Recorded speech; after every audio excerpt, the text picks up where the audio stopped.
Good morning, everyone, and thank you all for coming. I'm happy to be here to announce our government's next steps when it comes to Ottawa's carbon tax, alongside Minister of Justice Mickey Amery, Minister of Environment and Protected Areas Rebecca Schulz, Minister of Finance Nate Horner, Minister of Energy and Minerals Brian Jean, and Minister of Affordability and Utilities Nathan Neudorf.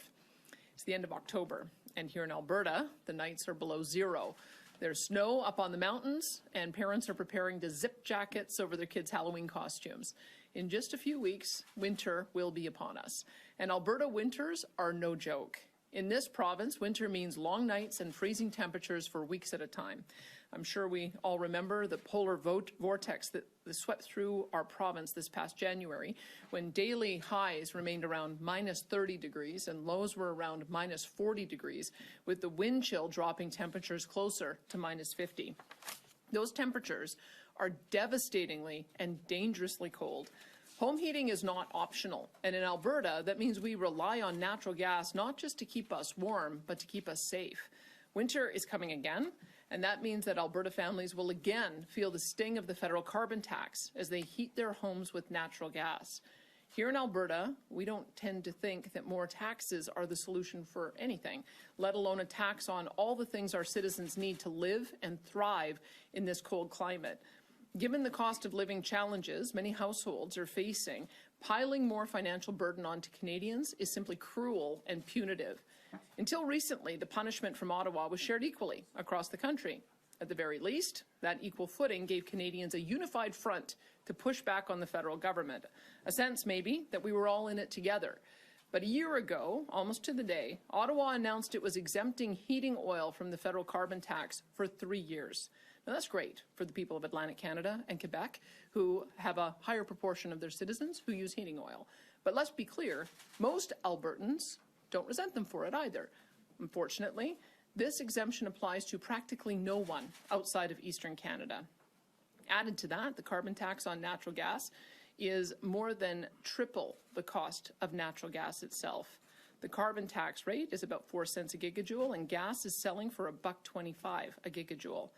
Now, we can debate why Ottawa made this decision. We may even have a few theories, but whatever their reasons, the outcome is blatantly unfair for people in Alberta and other parts of Canada who use natural gas and other fuels to stay warm in the winter. From where we're sitting, it looks an awful lot like one more attempt to divide our country, to reward one region and punish another. And we're not going to sit back and let this unfair carve-out disadvantage Albertans for another winter.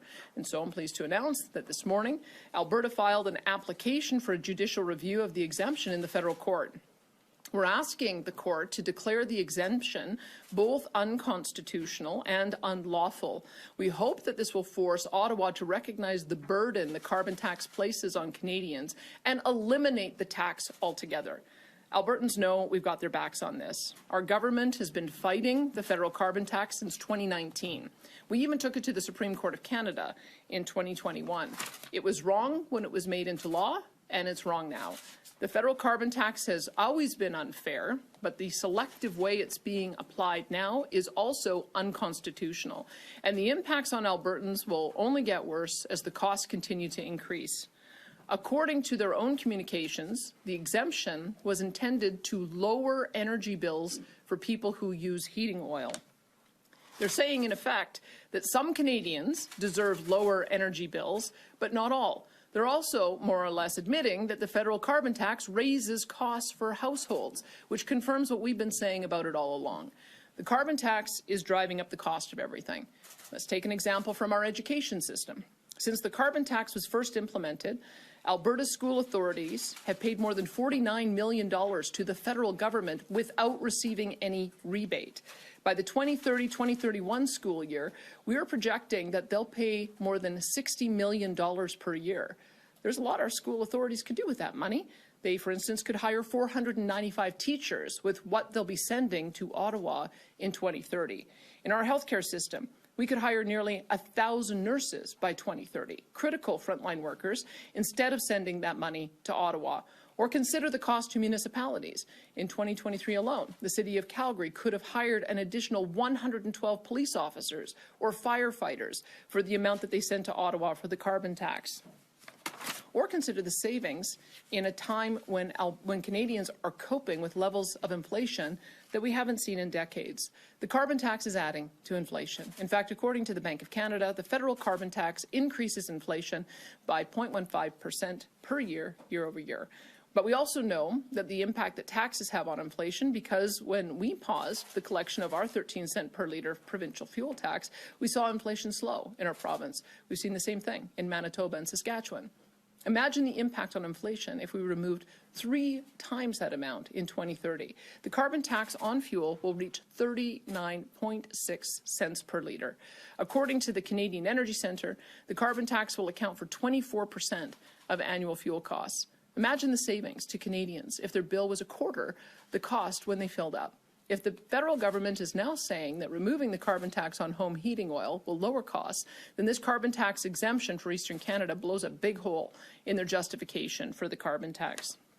Furthermore, applying it unequally is unconstitutional, and it runs counter to Ottawa's own carbon tax legislation.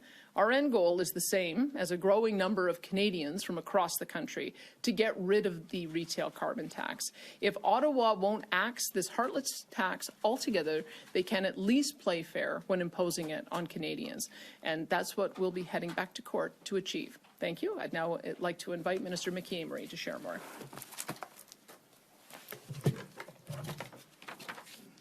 Well, thank you very much, Premier. This morning, as the Premier mentioned, Alberta filed an application for judicial review in federal court. The federal government continues to act outside the law, and they need to be held accountable. Alberta has stepped up to do just that. The federal government's carbon tax exemption for heating oil is both unconstitutional and unlawful. Unconstitutional, as it applies what is supposed to be a national standard unfairly and inconsistently across the country to benefit one particular region. In this case, those who use home heating oil, which is more emissions intensive than most other heating fuels, receive an economic benefit that is not provided to those who heat their homes in different ways. Unlawful, because the federal government's actions are also inconsistent with their stated purpose for enacting the Greenhouse Gas Pollution Pricing Act in the first place. The purpose of this legislation was supposedly to set a minimum national standard for carbon pricing to meet emissions targets under the Paris Agreement. This legislation does not give the federal government the authority to make special exemptions for certain regions of our country. Inconsistently applying federal law to score political points is not something that we should ignore. On a number of fronts, we continue to encourage the federal government to stay within their jurisdiction. A cooperative relationship where Alberta is consulted on matters that concern us, and a relationship where provincial jurisdiction is respected would, of course, be what is the ideal scenario. In the absence of that, however, we need to assert our jurisdiction and protect the rights of Albertans through the courts. Through this application for judicial review, we're asking the federal court to declare the heating oil exemption unconstitutional and unlawful. Of course, the federal government needs to completely remove the carbon tax. However, until they do, the carbon tax needs to be fairly and consistently applied across the country. The federal government can't ignore their own laws or the Constitution for political gain. Thank you very much. Great, thanks, Minister. We have a few minutes to take some questions from the media. Just a reminder, it'll be one question, one follow-up. Please state your name and outlet for the record. We will start here in the room, then we'll go to the phones. Catherine? Yeah, Catherine Krakowski, Alberta Today. So you had previously talked about perhaps reopening the challenge against the carbon tax itself, but it sounds like this judicial application applies only to the exemption. Can you explain kind of why you went that?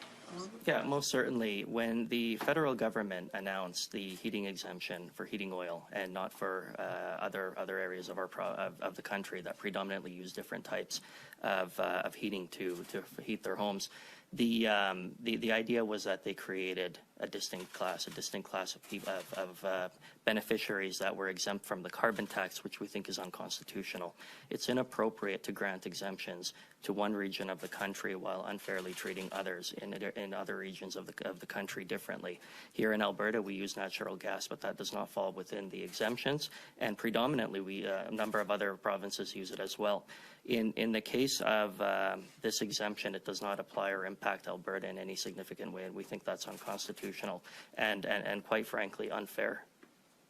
And maybe more of a question for the Premier, but David Eby was re-elected, Scott Moe was re-elected.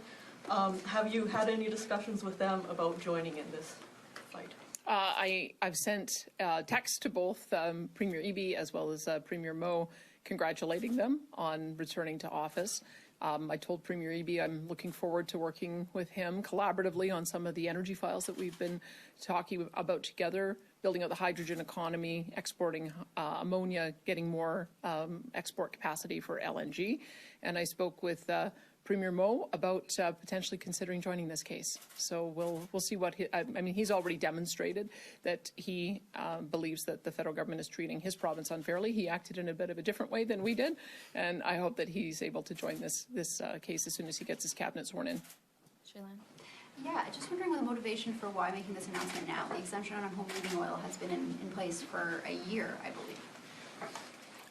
Well, it takes a little bit of time for us to get our legal arguments developed. It's a timing thing. It's the work that needs to happen internally with the Justice Department. The Justice team that is leading this is phenomenal. It is being handled in-house within our department, and we just needed the time to develop our legal arguments and prepare for the legal challenge.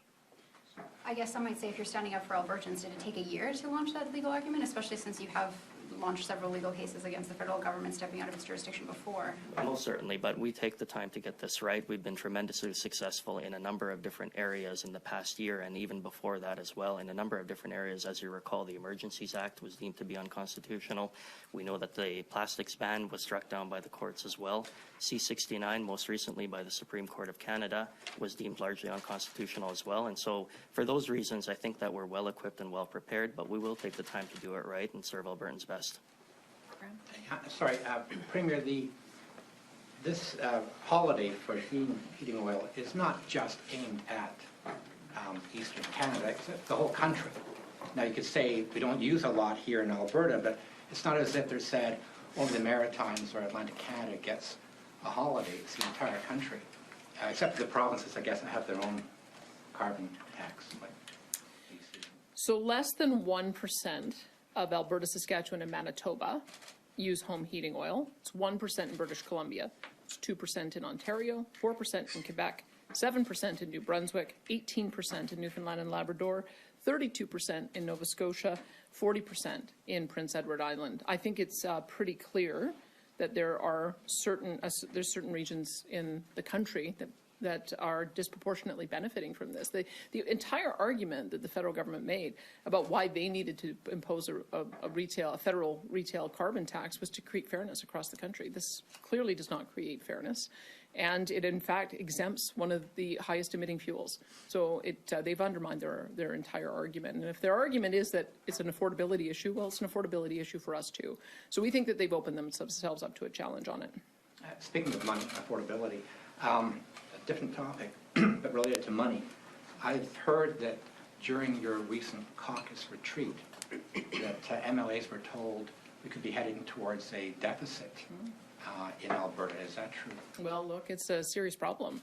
My finance minister warned of that when we launched our budget this year, that we need $74 oil to average throughout the year in order to run a $300 million surplus. If you look at the prices, they went down below $67 yesterday, and so we're watching that very closely. But when you look at some of the projections coming in from the different forecasters, they're projecting potentially that oil will come down to $65 in future years. So we want to be honest with people that, yeah, we've had some really good years. And when we have really good years, we've generated windfall revenue, and we've been responsible with them. We've made sure that they The lion's share of them go into paying down debt or going into savings. But I think people need to understand that we want to be able to run balanced budgets, and that's part of we have a number of different pressures coming our way, and we have to be honest with people about what we're facing. Could the minister respond as well? Looking at a deficit. Well, it's too early to say, Graham. We're just getting into our sincere budget deliberations this fall. We look at the price of oil, we look at the forecasts, but everything the Premier said is correct. It'll be a sincere challenge if there isn't an uplift in the overall forecast for oil, coupled with our population growth pressures that we're seeing on the spending side. So, too early to say, but we're watching it every day, and it will be a challenge regardless. Great, thanks. Jonathan? Hi, Jonathan Medley, Western Standard. So you spoke about filing the application to the Federal Court of Canada against the home heating oil exemption. What will be your legal strategy to win the case? Well, I think it's to identify that there are two key deficiencies here. Number one, that the case is unlawful, as I mentioned earlier, and the fact that it's unconstitutional. It creates a distinction. It divides this country in ways that are unprecedented for this particular federal government. And we just want to make it absolutely clear that Alberta is not being treated fairly in this. You've heard the stats from the Premier. Less than 1% in Alberta, Saskatchewan, and Manitoba actually use home heating oil, and that creates a disproportionate advantage for people in Eastern Canada. We know that we have our theories about why that is, but certainly we think that it's unconstitutional and it's unlawful. It doesn't comply with the agreements that Canada has entered into. It creates distinctions and a division in this country, and I think that's where our strategy will lie. Okay. You spoke about how not many Albertans use home heating oil. You mentioned it yourself. It was 1%. Pardon? Less than 1%. Less than 1%. So what's stopping the Alberta government from trying to shift towards having more people use home heating oil? Well, I mean, maybe I'll take a quick stab at this and I'll let the Premier articulate on it, but we have an abundance of natural gas in this province. It is clean energy. It is available widely all across this province, and indeed I think it's far better to use more conscience than home heating oil would be. And you would think that the federal government would reward that type of use by providing this exemption to Albertans and to Western Canada. But unfortunately, that's not the case here. We know that natural gas burns cleaner, it's more efficient, it's more environmentally conscious, and yet it's not being recognized in any way. So I'll leave it at that and let the Premier articulate if you wish. That's fine. Okay, Emmanuel? Yeah, I want to understand your legal argument, because the Constitution doesn't say that the federal government can't do a policy for a part of the country and not for another part of the country. Well, look, at the end, here, let me just give you this for a sec.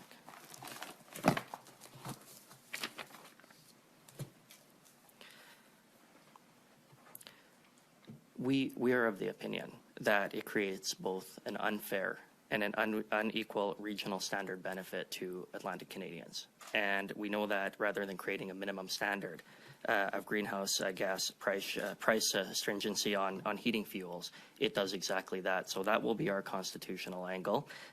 Going further than that as well, we think it's also unlawful. And for the reason that we talked about, it doesn't meet the needs as articulated in the Greenhouse Gas Pollution Pricing Act as well. So we will be approaching this from two different ways, and we think we'll be successful. And at first, when the home heating oil exemption was announced, you called Premier Spit for an exemption added on also on natural gas.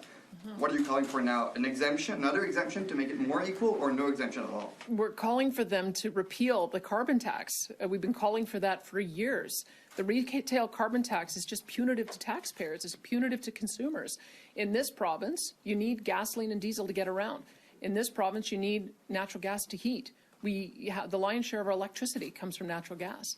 And we believe that reducing emissions comes from technology, and reducing emissions comes from exporting our cleaner burning fuels internationally. So, yeah, we're hoping that this exemption will be struck down and that the federal response will be to eliminate the retail carbon tax altogether.